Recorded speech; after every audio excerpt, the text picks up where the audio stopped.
آسانی سے یہ بات کہہ دینا کہ احادیث صحیحہ جتنی بھی ہیں یہ تو انسانی کاوش ہے، یہ تو انسانوں نے اس کو مرتب کیا ہے اور ائمہ دین نے اس کو مرتب کیا ہے اور پھر اس کو جو ہے وہ لوگوں کے سامنے پیش کیا ہے، لوگوں نے اس پہ اعتماد کر لیا اور کتب لکھ دی گئی اور پھر لوگوں نے اس پہ عمل کرنا شروع کر دیا۔ یہ تو صرف انسانی کاوش ہے۔ اگر یہ سوال لوگوں کے ذہن میں ابھارا جا رہا ہے تو پھر لوگوں کے ذہن میں یہ بھی بات تو آ سکتی ہے کہ قرآن مجید بھی تو پھر انسانی کاوش ہے۔ حالانکہ ہم یہ نہیں کہتے ہیں کہ حدیث انسانی کاوش ہے اور نہ ہی ہم قرآن مجید کے بارے میں یہ کہتے ہیں، نہ قرآن کو چھوڑتے ہیں نہ ہی ہم حدیث کو چھوڑتے ہیں، بلکہ قرآن مجید اگر آپ دیکھیں تو حضرت زید بن ثابت رضی اللہ تعالیٰ عنہ اکیلے ایک صحابی ہیں جن کو حضرت ابوبکر رضی اللہ تعالیٰ عنہ نے یہ کہا تھا کہ آپ قرآن مجید کی تدوین کیجئے، آپ قرآن مجید کو مرتب کیجئے۔ وہ خود کہتے ہیں کہ جتنا بڑا کام حضرت ابوبکر صدیق رضی اللہ تعالیٰ عنہ نے میرے ذمہ لگا دیا تھا، میرے لیے یہ آسان تھا اس سے کہ مجھے یہ حکم دیا جاتا کہ ایک پہاڑ کو دھکیل کے دوسری جگہ کر دو۔ قرآن مجید پھیلا ہوا تھا، کسی نے شانے کی ہڈی پہ لکھا ہوا ہے، کسی نے پتے پہ لکھا ہوا ہے، کسی نے کھجور کی چھال پہ لکھا ہوا ہے، کسی نے چمڑے پہ لکھا ہوا ہے، کسی نے کپڑے پہ لکھا ہوا ہے، کسی نے کہاں کچھ کوئی زبانی یاد ہے۔ تو یہ سارے قرآن مجید کو دوبارہ مرتب کرنا یہ بہت ہی مشکل کام تھا۔ اب حضرت زید بن ثابت رضی اللہ تعالیٰ عنہ اکیلے وہ صحابی تھے جنہوں نے پورے قرآن مجید کو مرتب کیا ہے۔ اگر دیکھا جائے تو اس کی سند بھی غریب ہے اور ایک ہی شخص نے قرآن مجید کو مرتب کیا ہے اور پھر پوری امت جو ہے نبی علیہ الصلوۃ والسلام کی جتنی بھی امت ہے، امت محمدیہ، وہ ساری حضرت زید بن ثابت رضی اللہ تعالیٰ عنہ کے مرتب شدہ قرآن مجید کی تلاوت کرتی ہے اور انہی قرآن مجید کی آیات کو حجت بنایا جاتا ہے۔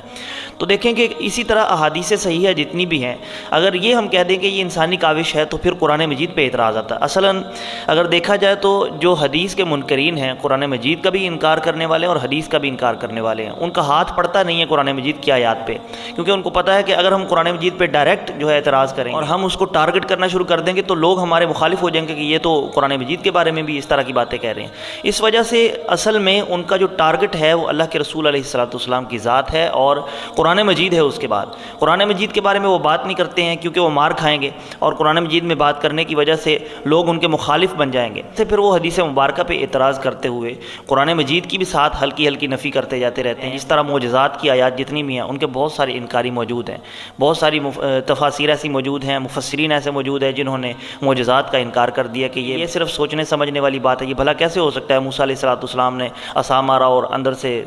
جو پانی کے ہیں وہ چشمے نکلے، یہ کیسے ہو سکتا ہے کہ آپ نے عصا مارا اور پتھر شق ہو گیا اور درمیان سے اس کے کیڑا نکلا اور اس کیڑے کے منہ کے اندر ایک ہرے رنگ کا پتا تھا؟ یہ ناممکن باتیں ہیں، یہ صرف محض قصے اور کہانیاں ہیں، اس کا حقیقت سے کوئی لینا دینا نہیں۔ معجزات کے انکاری بھی موجود ہیں، کئی لوگ دیکھتے نہیں ہیں کہ کس کے بارے میں بات کر رہے ہیں۔ آپ علیہ الصلوۃ والسلام کی حدیث طیبہ ہے، آپ کی باتیں ہیں، آپ کی وہ جو گفتگو ہے جو صحابہ کرام رضوان اللہ علیہم اجمعین نے سنی ہے اور امت تک پہنچی ہے، اور یہ بڑی ڈٹائی سے کہہ دیا جاتا ہے کہ یہ تو 200 سال کے بعد اس کو مدون کیا گیا۔ امام بخاری ہیں، امام مسلم ہیں، انہوں نے اپنی اسانید کے ساتھ نبی علیہ الصلوۃ والسلام کی حدیث کو مرتب کیا اور لوگوں سے لے کے پھر ان کو اپنی کتابوں میں نقل کیا اور آج امت اس پہ اجماع کیے بیٹھی۔ یہ تو 200 سال بعد لکھی گئی ہیں۔ حضور علیہ الصلوۃ والسلام کے وصال ہونے کے بعد 200 سال 250 سال بعد ائمہ آ گئے اور کتابیں انہوں نے لکھ دی ہیں۔ تو یہ ہم کیسے اس پہ یقین کر لیں کہ یہ واقعتاً اللہ کے رسول علیہ الصلوۃ والسلام کی احادیث صحیح ہیں، آپ کی گفتگو ہے، آپ کی بات ہے اور آپ کے وہ فرامین ہیں جو صحابہ کرام رضوان اللہ علیہم اجمعین نے سنی ہیں۔ تو اس بات پہ آپ یہ دیکھیں کہ جتنی بھی احادیث کی کتابیں لکھی گئی ہیں ان پہ آنکھیں بند کر کے یقین نہیں کر لیا گیا، بلکہ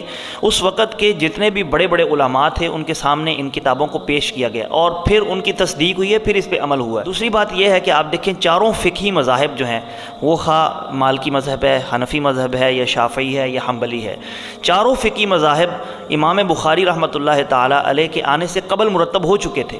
اور آپ دیکھیں کہ ان کے دلائل کیا ہیں۔ کیا وہ حدیث کے بغیر ہی انہوں نے پوری اپنی فقہ مرتب کر دی ہے؟ اپنے مسائل کا استنباط استخراج انہوں نے کہاں سے لیا ہے؟ وہ جو فقہ حنبلی مرتب ہوئی ہے وہ احادیث سے ہی مرتب ہوئی ہے۔ جو فقہ شافعی ہے ان کے دلائل کیا ہیں؟ احادیث صحیح ہیں۔ فقہ مالکی ہے تو ان کے دلائل کیا ہیں؟ احادیث صحیح ہے۔ موطا امام مالک پوری کتاب امام مالک رحمہ اللہ تعالی نے لکھی ہے، تو وہ اس میں کیا درج ہیں؟ اقوال ہیں، آثار صحابہ ہیں، اس میں احادیث صحیح ہیں، نبی علیہ الصلوۃ والسلام کے فرامین ہیں۔ تو یہ ساری چیزیں جمع کر کے پھر ایک جو ہے نا فقہ مرتب ہوئی ہے۔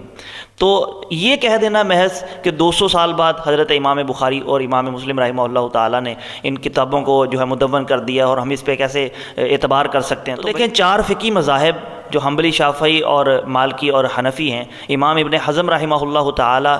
ان مذاہب کے بارے میں فرماتے ہیں کہ تقلید اگر کی جا سکتی ہے تو پھر ان چاروں مذاہب میں سے ہی کسی کی جا سکتی ہے، ان کے علاوہ نہیں کی جا سکتی، کیونکہ ان کے جو دلائل ہیں وہ قرآن و سنت کے بالکل قریب ہیں۔ بات کی توثیق شاہ ولی اللہ محدث دہلوی رحمہ اللہ تعالی نے اپنی کتاب حجت اللہ البالغہ میں بھی کی ہے، اور بار بار اس کی نفی کرتے ہیں، اور پھر اس بات کی طرف اشارہ بھی کیا ہے کہ فقہ کا جو تعلق ہے وہ گہرا حدیث کے ساتھ ہے، حدیث کے بغیر فقہ مرتب نہیں ہو سکتی۔